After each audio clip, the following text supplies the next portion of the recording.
A.B.C.D. Art by Creative Design. Art education for all. Art education benefits all.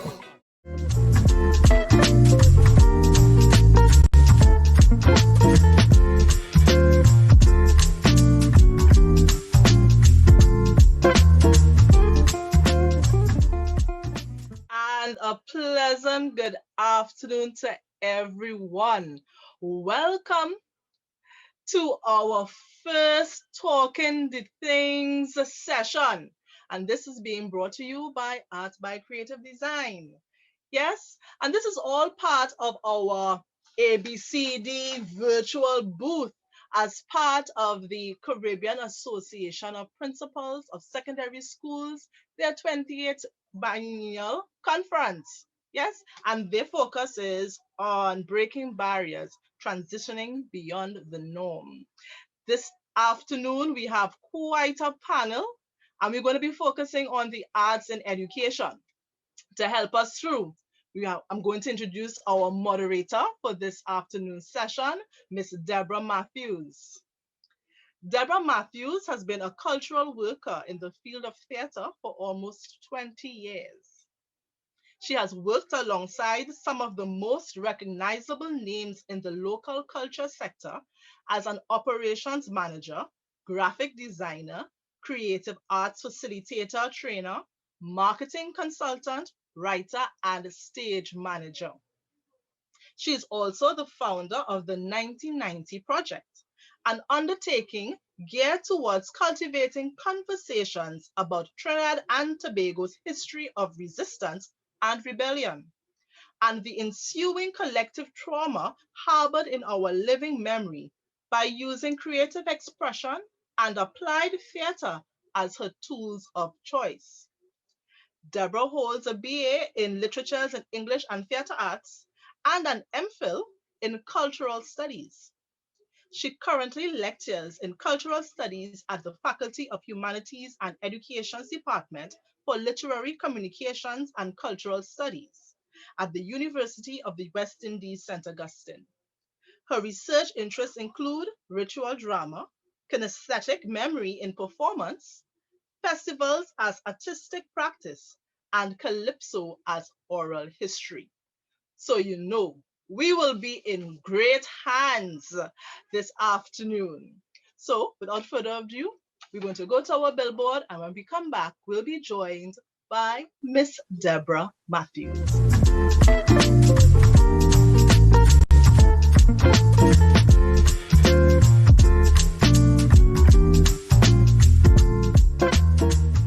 Thank you very much, Iana, for that very warm introduction. Hello, everyone. My name is Deborah Matthews, and I am the moderator for today's panel discussion on Talking the Things, Arts and Education. So good afternoon to our audience in Trinidad and Tobago, and of course, throughout the Caribbean region. Welcome to the Art by Creative Design booth at the CAPS Conference 2021. This afternoon, we're talking the things. And I have the distinct honor of moderating today's panel discussion on the arts in education. I am joined by four professionals who labor in the vineyard of the education and entertainment sectors of Trinidad and Tobago, Miss Reita Antoine, Mr. Marlon Bique, Mr. Paul Julien, and Dr. Josephine Torrel-Brown. So before we begin today's discussion, allow me to very quickly introduce each panelist to you. First, we have Miss Reita Antoine, a product of Naparima Girls High School, who started her teaching career in 1998 at the Superior Senior Comprehensive School. She refined her professional development at the Valsain Teachers College. She read for her first degree, a Bachelor of Arts Visual Arts Special with Human Resource Management at the DCFA at UE St. Augustine, and then completed a postgraduate diploma in the teaching of visual arts in 2004 at the UE School of Education. By 2007, she started exhibiting and marketing her own work with the help of the Art Society of Trinidad and Tobago, Canvas Caribbean, and other notable NGOs. By 2020, she started her own artist studio business, Arian Designs, and her first line of handcrafted cotton and silk batik wearable art pieces were consigned to the A.B.C.D Nature Center. In 2018, she represented Trinidad and Tobago at UNESCO's 6th Art Camp in Andorra, and her pieces on colors for the planet were exhibited in New York and Paris in 2019. She completed her master's in education with a concentration in curriculum in 2010 and her master of philosophy in July of 2020. She was assigned as the acting curriculum coordinator in the Port of Spain and Environs Education District in March 2021. Reita's work is therefore inspired by her many long-standing relationships with people and places and nature. She believes that by connecting with the elements of one's natural environment, that people develop and learn how best to communicate across existing boundaries.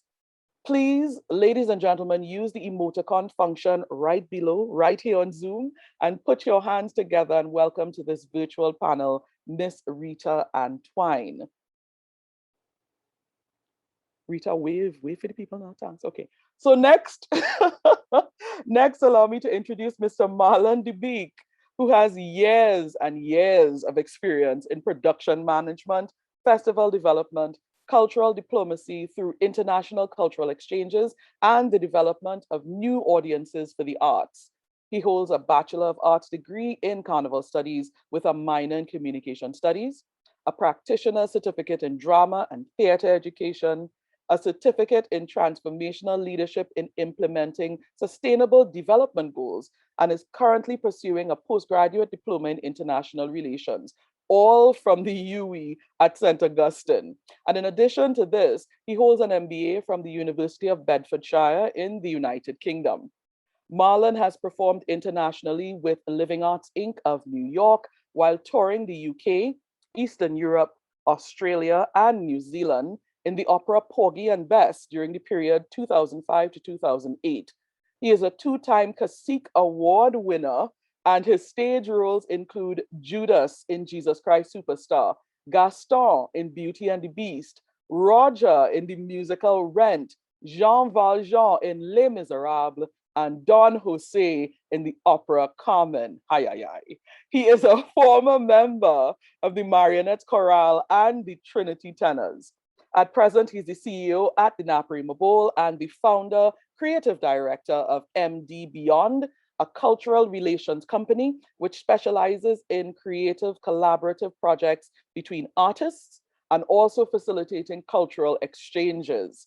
Again, use the emoticon function right here on Zoom to put your hands together to welcome to our virtual panel, Mr. Marlon Bique. Marlon, give everybody a wave. Thank you. Okay, great. Next on our panel this afternoon is Mr. Paul Julien, who is the head of Department of Visual and Performing Arts at the San Fernando East Secondary School.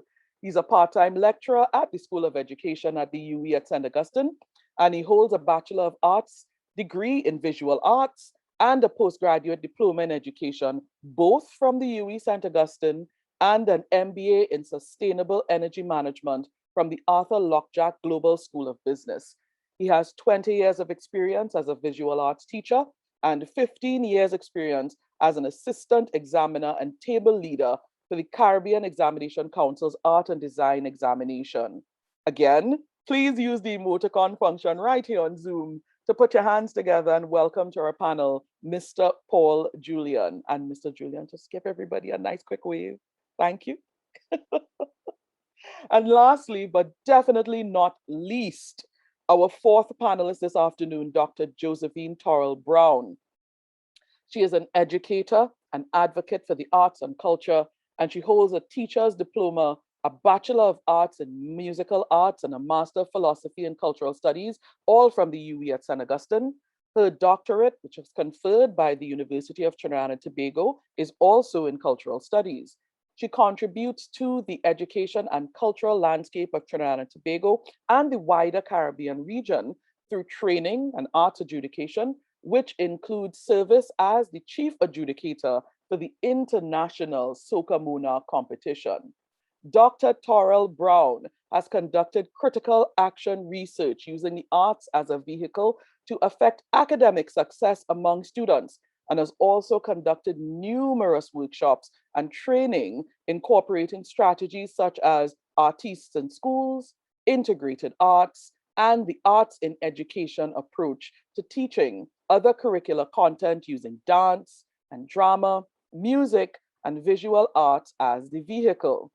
She is a curriculum officer with the Visual and Performing Arts Unit of the Curriculum Planning and Development Division of the Ministry of Education in Trinidad and Tobago. So, all right, by now, everybody, you know what to do. Make use of that emoticon function right here on Zoom and put your hands together to welcome to our virtual panel, Dr. Josephine Torrel-Brown. Ladies and gentlemen, welcome. Thank you so much for taking the time from your busy schedules to join us here in order to talk the things. If your mic is not unmuted, please unmute yourself and say hi. Hi, good evening, good afternoon, Hello, everybody. everyone. Hello. Hi, everybody. Just a note to our watching audience, all you could talk the thing on them too, you know. We can't have a conversation without you. So please use the chat function right here on Zoom to ask any questions that you might have as the conversation progresses, or you can make your comments and we will feed them as much as possible in the limited time we have available today to our panelists. So, okay, panel, first things first. We're talking about the importance of the arts and integration of the arts into schools. So why do you believe that this isn't a more universal conversation? We know that the field is focused on STEM instead of STEAM and STREAM. Of course, the A stands for arts and the R stands for reading and research, right? And STEAM and STREAM. So what do you think we could do? What can be done to move arts education and skills from the periphery, right, of widely being known as extracurricular into a more central role of integration in our classrooms? Dr. Torrel-Brown, I'll ask you to start the ball rolling, please. Great. Thank you very much. Good afternoon, everybody. Happy to be here. I want to commend you because that's a very important question. And I think because of the value that the arts have, it really has a place in the curriculum because the arts helps to humanize an individual. That's the kind of person we want to take our country forward.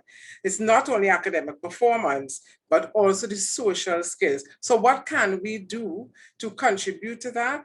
Awareness. We have to make persons aware because a lot of persons, as we are aware, think that the arts are for the special persons and gifted persons. But we have to really teach them that the arts are for anyone. It's all inclusive and the arts can be done in several different ways. So it must be an integral part of the curriculum, not just on the timetable, but it must be actioned. So it must be taught in two major ways. One, arts education, that is teaching arts for art's sake, the disciplines and the fundamentals of them. And also, how can we incorporate the arts into other subject areas? So we are looking at strategies such as the arts and education approach, integrated arts, all those kinds of things. So really awareness needs to be had, not just within the school system, but generally throughout the nation. Both parents, teachers, principals, everybody need to be aware of the value of the arts. So I would start with education and awareness. Right. Mr. Bique, would you like to weigh in on this? Yes, definitely. And I want to agree with Dr. Brown on this because the education side is so important. But I think what is the critical thing in bringing arts and arts education to the front of the line is bridging that gap between the education and arts for art's sake and the knowledge of arts and culture, but showing the industry relationship alongside the arts. So whilst you're studying engineering and you're studying social studies and all these other things, mathematics, English, and you might get a very clear indication of, okay, I study English and literature, I could be a teacher, or I might get into writing, or I might get into journalism, right? That in itself, we need to bring the arts to the center that's showing if you study music, I could be a professional musician. When I was just performing in a band, I could start scoring music, I could compose music for film, I could work in an advertising company and conceptualize things. So there are other areas that there's arts, a lot of art students right now coming out of the secondary school, going into university, are going into teaching arts, but their careers in the arts outside of teaching, right? Such as working as professional artists, working as entrepreneurs. So I think from the educational standpoint, we need to show the very clear idea and clear, correct path and bridging that gap for students where, oh, I could actually study the arts and I could be this, because there are people out there in the industry who are actually artists, who are actually dancers and choreographers, actual writers and playwrights and so on, so that they could actually see these tangible careers that they could pursue. Exactly so. Miss Antoine. Yes, thank you very much. Good afternoon. Good afternoon.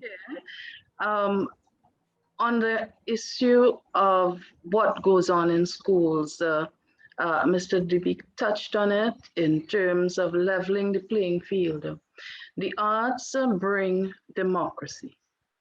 And we, at the start of this session, we heard some of the initiatives that A.B.C.D is involved in, and one of them was alluded to in terms of measuring success and finding ways of looking at students' performances and finding ways of crediting students so that as they go through schooling, the curriculum, yes, teachers will teach to the arts, they can integrate and so on, but at the end of the day, the major value that we find and we are able to enjoy from having the arts as part of our system, our education system, is that it builds democracy, equity. It gives each child a fighting chance, and we must leverage on that.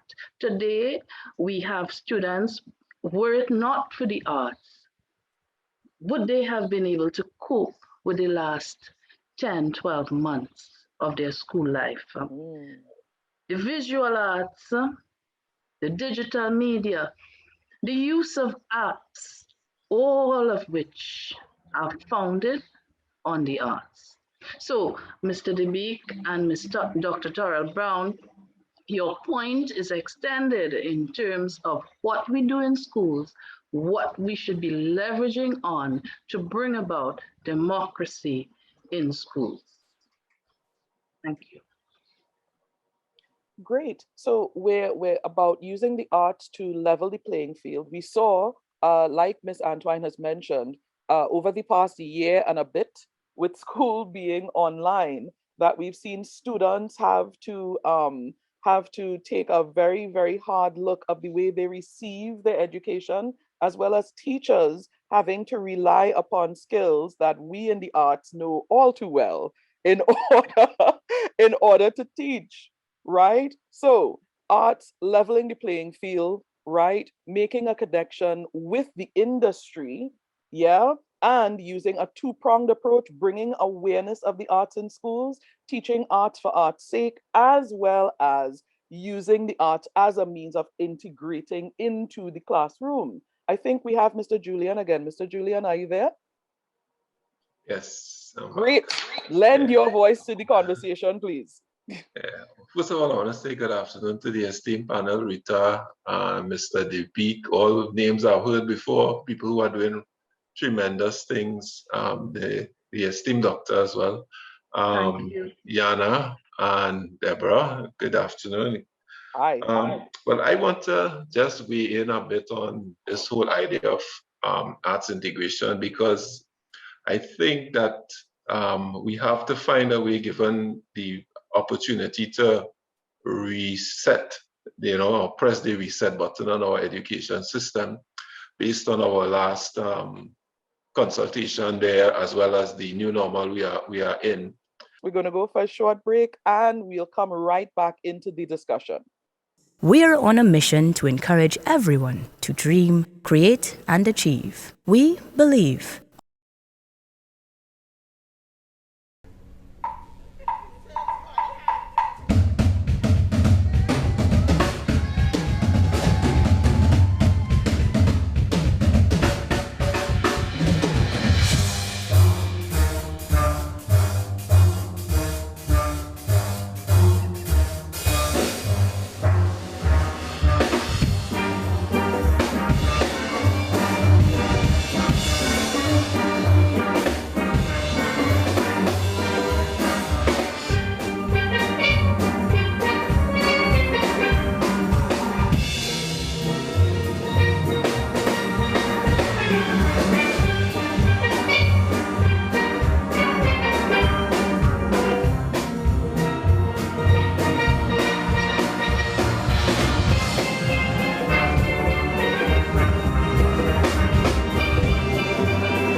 welcome back, and we're going to just keep the conversation going. We have established that an arts education is central to classroom engagement and also in linking students to an industry career path in 2021 and beyond. So, panel, I ask you in plain English and bad manners, right? Because we talk in the text. Yeah. What exactly do we want to achieve? And how exactly do you propose in your professional capacity and also as practitioners? How do you propose that we achieve these things? Anybody? I could call names too, you know. Mr. Bique. Oh, yeah, I think one of the first, from where I sit here at the bowl and what I've been exposed to even before working in the Ministry of Culture, the Culture Division, I think it's important that there's a language that must happen throughout. So it's not just, so the education system does one thing, but the, all industries must have that understanding and openness to culture and arts as a form of transforming the operations of any organization. So artists contribute significantly to highly creative environments. So whether it's marketing, advertising, project management, all these things, development like urban planning and development, artists are very critical in those places because they are able to identify how society function in these places, right? So it's important that artists are present, they're around the table when you're talking things about society and culture and how people function in a city that's being transformed with new buildings and a lot of, urbanization. They need to be present in housing planning. When you're doing planning for housing, you need to be present in health sector and the conversations around health and healthcare. You need to be present in tourism, of course, and you need to be present in so many other industries so that because they have that ability to see beyond and below the other levels of work, and they're able to dig deep into the technical aspects and the creative aspects, how the public functions in this space or how they will potentially function in this space. So I think it's important that we don't just treat arts and culture as a decorative device. You don't only call them in when you have to do the launch of the event or the launch of the project, but there is someone with training in theater, in literature, in visual art, sitting around that table doing the development in the development plan, in the planning, in the urban planning. And I've seen it happen in other places. I mean, around the world, there's something called creative placemaking. So once there's the urban development, the artists and creative people sitting around the table. So if you say you want to put an amphitheater in a plaza, or there's this open seating, there's open green space, if there's parking, the artists around the table is able to say, oh, well, this can be multi-purpose, right? This piece of furniture should be designed by the artist. It should be decorated by the artist. If you put in green spaces, are the green spaces, does it include the city to upkeep it, or can people go into that space and actually plant, right? Can they plant their own food in that space? Can they plant flowers in that space? So making the artist present wherever people are, right? And I think Ms. Antoine spoke about that in terms of, leveling the playing field and getting people involved. Once society is around and is present in the mix, artists need to be present so that they could help bridge that gap. It's about helping them using them to bridge the gap. Yeah. Thank you. Full agreement, and somebody in the chat is agreeing with you, right? Michelle Dorridge says, have artists work on display everywhere, invest in resources from ECCE all the way up, prove that the arts is needed to make the economy grow. We need a very serious investment, right? Okay, Ms. Antoine, I'm sorry I cut you off just now. Go ahead. Yes, I'm just jumping in on that discussion. And therefore, when you look at what artists do, we adapt and adopt in every single thing that we do a design thinking approach. and process to product mentality throughout. The designer of this event is an artist. We need more artists in politics if we are to take this country forward. Yes? And therefore, when you look at how schools learn, what can the school learn from the art making process, the design thinking? When we teach a class and we only measuring math and science and English simply because there can only be one correct answer to a multiple choice question.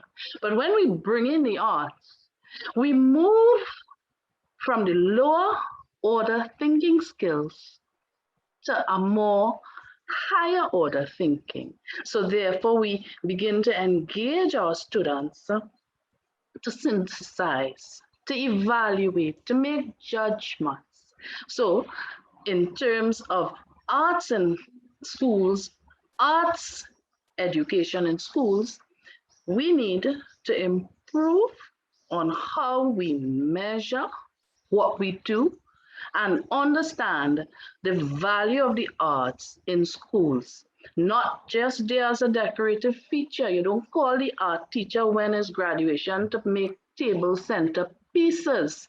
You engage in the critical thinking, problem-solving approach that the students are going to leave with, go out into the world of work, and regardless of what career, the design thinking process would have informed how they function. Yes? Well said. Mr. Julien. Yes, I just want to add that to what the both other panelists have said, is that we have to look at also in terms of my internet is a bit patchy. I apologize. That's okay. Like in terms of how sustainable these ideas are, right? Because we know that they are viable. How can they be sustainable? But also being mindful that we are living in an energy economy, right? How can the arts be the energy for Trinidad and Tobago that could supply the resources that we need from the outside? Because we know that our energy resources are not finite, right? They're definitely they're not infinite, definitely finite. So where does so much money is poured into the energy economy to keep our standard of living going? We know that the arts have the potential to even do the same type of thing, because if we develop, from the base, right, the raw talent that we have through the education system, right, we can look at how we can sustain the ideas, these ideas of having the arts as a central focus for our education going forward, right? Because we need to also investigate our national budget, as Reita said. If more artists are in politics, then probably we could have something going. How much of this money that was put in the education system goes towards the arts? Because the education are the second highest budget portion of the budget. How much of it goes to the arts and education? Okay. Dr. Torrel-Brown. Great. So I'm happy you all steered that conversation in that direction. You all are actually playing in my garden, because my recent research, actually my PhD research, is actually looking at intangible cultural tourism as an option for economic diversification. So what you are speaking about, using the arts, having artists and artists involved in and making our cultural products become tourism products, that is important, because you are right. We cannot depend on oil and gas. We saw what happened, oil going below $0 US dollars during the pandemic. And several years we have had recessions. So we do need to look at something else as diversification option. And what do we have? And what do we have in abundance? And that is culture. We are rich in the arts and culture. So that's one way I think we can help our economy. And how do we get there? We are speaking about the orange economy. That is our creatives. They play a very important role. So all these creative persons we have, you're right, have them involved in planning, in implementation, in guidance, in policy and decision making. And I think we are in a place where we can actually do that now. Why? Because we do have visual and performing arts as core subjects on the curriculum. So that's a good place to start. What we need to do now is to make sure that they are not just there on a timetable. And I can't stress that enough. It must be actioned. And I want to add that we also need to have a new attitude for research. We need to look, so many persons come out of UWI, all of us here came out of our university and would have done research. Where has that information gone? So we need to be data-driven, look at what the research is saying, implement it as fast as possible, being realistic, of course, we must also have the resources, as was mentioned earlier on, but coming with that in our school system is training. And we also need our teachers to go brave, as they say, and don't feel that it's only for special persons, gifted persons, or I don't have any talent. Everyone can implement and participate in the arts at some level. And the curriculum planning and development division can support in terms of training. As I say, it's already on the curriculum. And we already have some resources in place.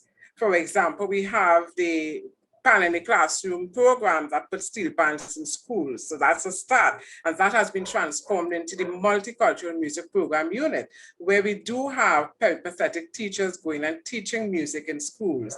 So now we just need to get the other subjects on board.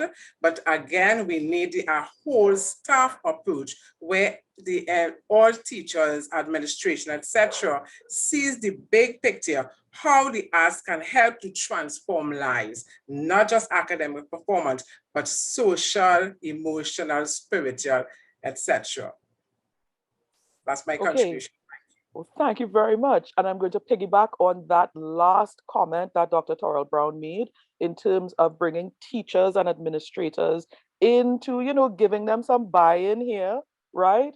And I want to double down on the question and ask, how practically can we get teachers, administrators, principals, everybody, toot bagay, and I'm even talking about parents, right? How do we get them to practically buy into this train of thought to move forward? Any ideas?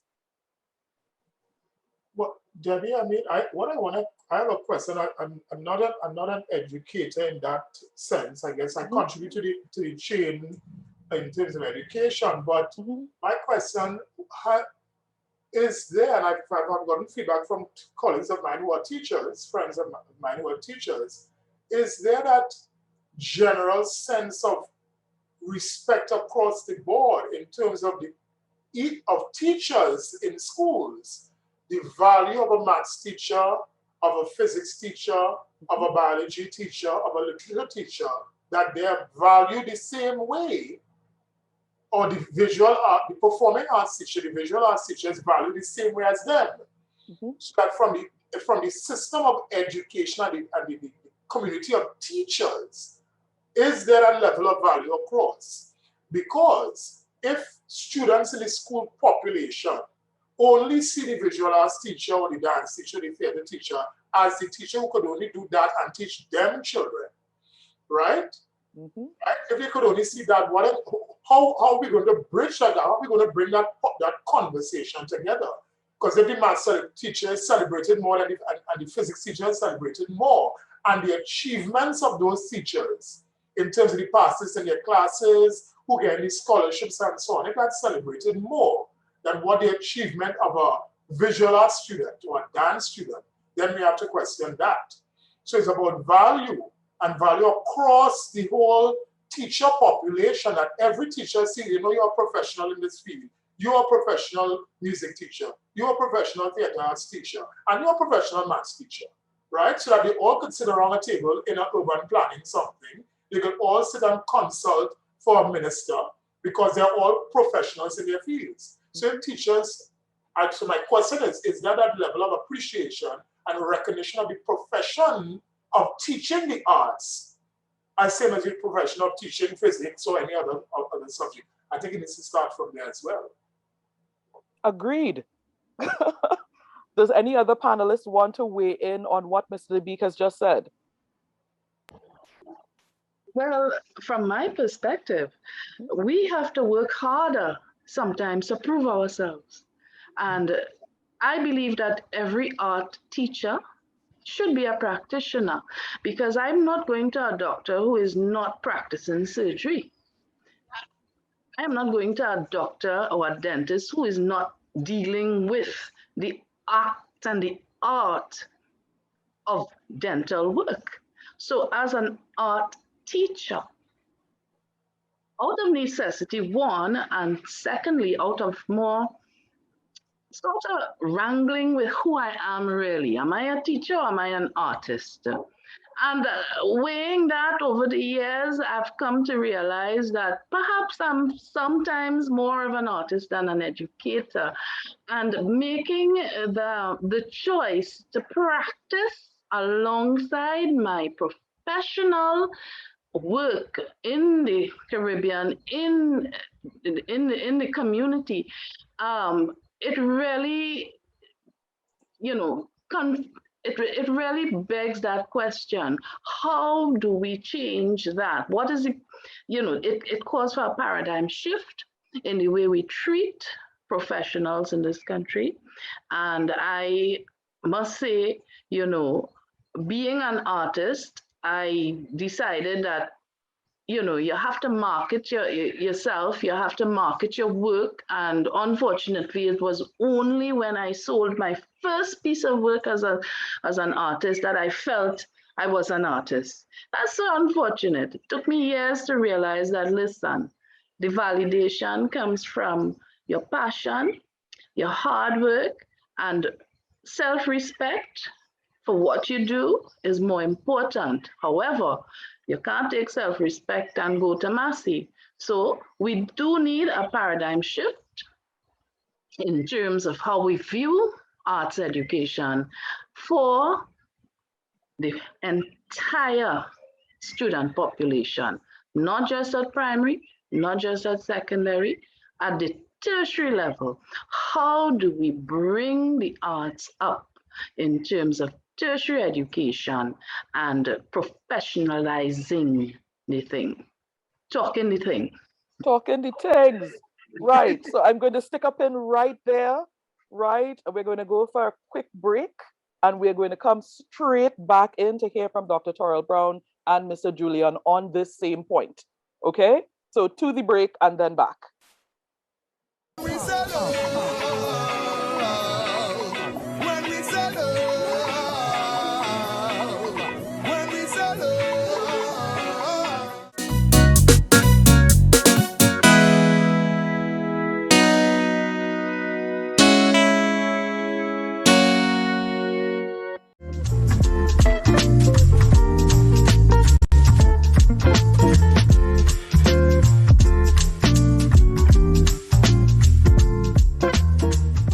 Yeah? Okay, so Mr. Julien, let me hear your thoughts on our last point. Right, so my thoughts basically goes to a question that was asked in the chat. Someone asked about how do you get parents in a homeschooling situation involved, right? So how do you, I think so, Reita is writing that some validation must take place where the artist, the art teacher, the teacher of the arts, for instance, is validated in some particular ways. It's the only way you can get that kind of traction going, because as I said before, we live in an energy economy. So and anything unrelated to energy is not really put to the forefront. It's more like on the side, a decorative kind of piece of something. So what needs to happen is that validation of that the arts are important in the, for our, probably even our survival, you could even put it, right? And once you start putting it like that, you then can then start the conversation about where does it fit into everything else, because we have to now unclutter and take apart the system where that says science, history, social studies, geography, everything is unrelated, right? And put the arts as the focus for the transfusion of all those other ideas, right? So we have a paradigm shift that can happen because we have the opportunity through the last education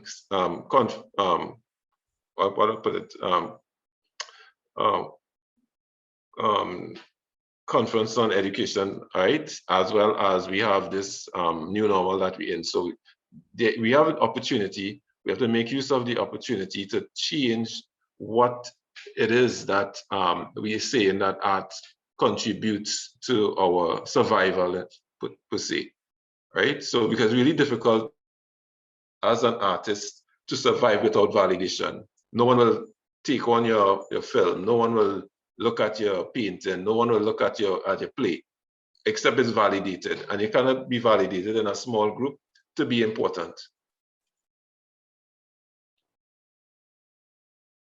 Right, okay. Dr. Torrel-Brown? Yes, thank you. So I would like to be moved a bit more the optimistic side of things. From the research that I have just concluded, as I mentioned before, we are in a fairly good starting point. Recently, the Ministry of Culture, at that point in time, now it's merged with tourism, there is a revised draft cultural policy document. And that document recognizes the value of the arts. So it speaks to citizens being culturally confident citizens. It speaks to using the arts, incorporating arts and artists in various realms of society and entrepreneurship and so on. So the question now is, how do we move from paper? How do we move from talk? We talk in the thing. So how do we move from talking the thing to action in the thing, right? So therefore, I think what needs to happen is a network. We see the movement that happened for Black Lives Matter and how that was able to effect change. We artists and artists need to come together and lobby for what we think needs to happen. Because we have pockets of voices here and there in society, but we really need to come together as a group with several voices, but singing the same song. So that's in the public domain, so to speak, in society. But coming back to education, now, how do we action this thing? Again, we need to build a network within the education system of those arts practitioners, the tutors, teachers, everyone who has some kind of knowledge, some kind of experience. That network now needs to support each other. So again, using the data, using the research, getting best practices, model lessons, mother schemes, etc. And let us start with there from the children, from infants, or sorry, ECC goes straight up. So we are working that in the education system. And again, moving from just the talk and from the theory, we are going to action it into performances. So we need to have our children do the practical along with the theory, expose them to several kinds of events and opportunities, and that already happens. But we need to not have it just for, because this one can sing, or I see this one can paint and draw. We need to give everyone a chance, because we don't know what is underlying, from what a student is not showing, there may be underlying skills and talents there, but just that the child is hindered by some kind of psychological or emotional attitude that wouldn't allow him to come out. So I just want to make the point again that when we look at several areas of arts in Trinidad and Tobago, there are some good things. There are some positive steps. We now have to move that from talking and actioning. We need to move it from paper to really implement. And therefore, we need all hands on deck. And as I'm saying again, create, if I want to use musical terminology, create a choir, different voices singing the same song. So networking, I would say. Great. So we move in from talking the things to doing the things. Action, man, action, right? So I want to grab that point, yeah, and segue into this question, right? So what systems and resources, what do we have? What already exists in Trinidad and Tobago today? What do we need to put into place? And what clear items for change do we have that we can bring to the fore now? Mr. Julien, start the ball rolling. All right. I saw recently that I think the Ministry of Culture has this platform called Music TT, a very positive. They've taken some new upcoming artists and they're working with them to help develop their skills, marketing. I think if you go on their Instagram, you see the different things these new artists are involved in, and they also have information about how you can market yourself as a musician, right? So Music TT. Things like those, I think, are important, but how do you get from there to there, right? So there's some steps that had to be taken. We can't skip too many steps. And what I think it needs to happen as well is the appreciation of that if you could be able to pull all the energies of Trinidad and Tobago together, and we look at something like Carnival. Carnival is a very large platform that pull a lot of those creative energies together. We have to, but again, we are in a pandemic, right? That is now. But we have to look at how do you take all this type of cultural energy, this type of cultural creativity that goes on and perpetuates itself, most times through families, right? Through homes. People learn to bring creativity in the pan, music, mass, etc. Right? And it comes into this large explosion of creativity, right? So being able to harness that, I think, is what needs to be done. Something like what Music TT is doing, but you need to do it. It needs to be done on a grand scale. Yes, indeed. Mr. Bique.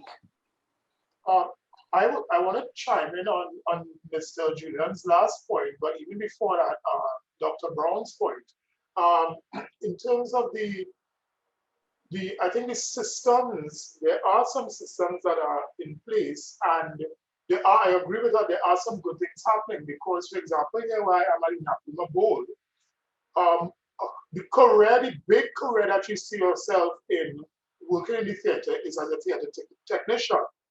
And quite a few of the technicians would have had some interest, would have whet their appetite, at least at the secondary school level.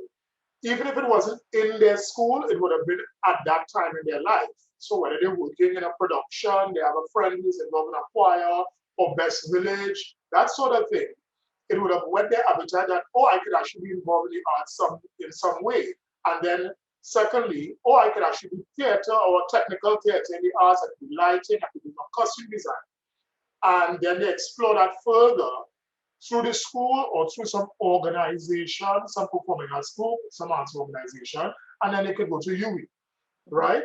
But as Mr. Julien mentioned, like Music TT, which is their program is on the Ministry of Trade, arts organizations like arts associations, National Drama Association, National Dance Association, Trinidad Theatre Workshop, I think they also play some critical role in that education process. So you have the education that's happening through a VAPA program, but then there's the nonprofit arts organization that provides that level of education, whether it's practical during the course of doing a show or mounting an exhibition or doing some design work.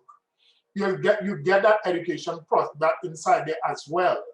And just jumping back again to Dr. Brown's point about the networking, I think one of the most robust things that could happen if it's focused on and developed more, especially in the, I don't know if I'm using the right term, but the non-prestige schools, are the alumni associations.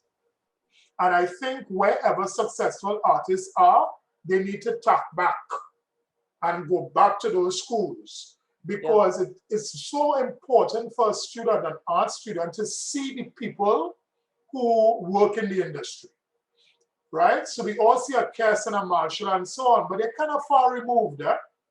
You want to get a little bit more, you want those people who came out of your school, and it's, even if there's a successful visual artist, a successful filmmaker, a successful fashion designer, a successful musician or dancer, you want to meet those people. You want them to come back to your school and show you, this is the career path I took. These are the struggles. Yes, it wasn't easy, but this is the reality, and this is what is possible for you. And so bridging the gap, again, and you will hear me say a lot about bridging that gap with the student who has this dream, who has this desire, but they really want to see those people who are out there actually doing it, and who would have actually gone to my school or a school like mine, right? And come from a community like mine. My last point brings me to community. How do we reposition VAPA schools or schools with VAPA programs as key players in the communities where they're located, right? So we could say, yes, ANAPS throws out good science scholars and people who end up working in law or medicine. What schools throwing out the great artists? What schools are throwing out the good dancer, choreographer? What schools are throwing out the good writers? And how that becomes an important part in the building of that community of the school, but the wider community of where the school is located. So the narratives have to start shifting. The narratives have to start shifting. The schools have to celebrate their alumni more and see the alumni not only as a form of pride for the school, but something more tangible or realistic. Oh, I could do that because so-and-so came out of my school and they came from my community and they walk the same track I walk. And this is a possibility for me. It's about really building that relationship. So really touching on that point of community and network. I think if we take that sort of approach as well in the schools. You know, I want to fling my hand in the air and just say amen, right? You're free to do that then. There's so much to say about this. There's so much that I want to get to, but I just glanced at the time and I realized that we're out of time for today, right? So I'm going to have to end with you, Marlon. Yeah.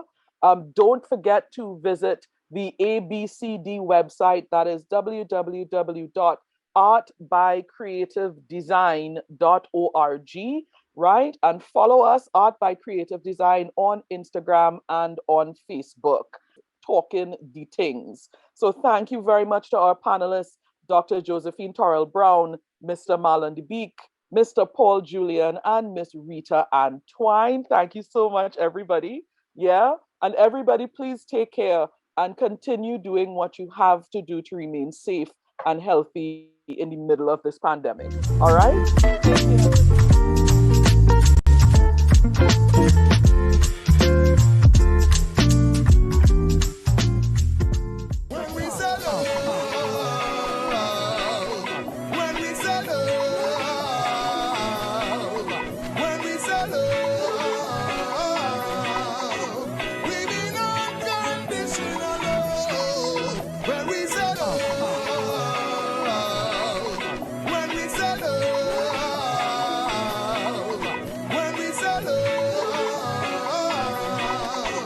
A.B.C.D Art by Creative Design.